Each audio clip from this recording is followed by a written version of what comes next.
Alamin natin ang pinakabagong ulat panahon mula sa ating resident meteorologist na si Ginoong Nathaniel Cruz. Mang Tani.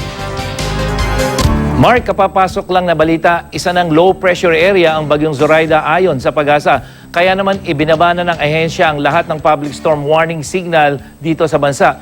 Huli itong namataan ng Pag-asa sa bayan ng San Francisco dyan sa may Agusan del Sur. At ayon sa Pag-asa, posible pa rin itong muling lumakas sakaling makabalik dito sa karagatan. At inaasahan pa rin ng malakas na ulan sa Central at Eastern Visayas kasama ang Zamboanga Peninsula at Northern Mindanao sa susunod na 6 hanggang 12 oras.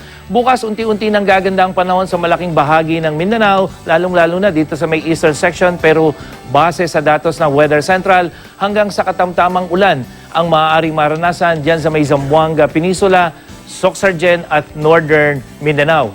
Makararanas naman ng malakas na ulan ang Visayas, lalo na ang kanluran at gitnang bahagi nito, pero posible pa rin ang pagulan dito sa may silangang bahagi itong Samar Leyte area.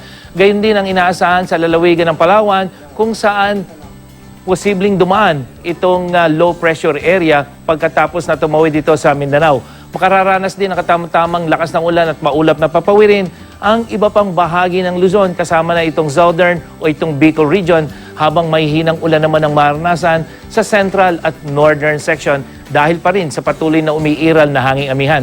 At dahil pa rin sa malakas na hanging amihan, posibleng umabot sa mahigit 4 na metro ang taas ng alon sa Northern Seaboard ng Northern Luzon at Eastern Seaboard ng buong Luzon.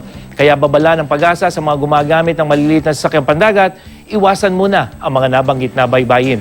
At yan ang ating ulat panahon. Ako po si Nathaniel Cruz para sa I Am Ready, serbisyong totoo ng GMA News.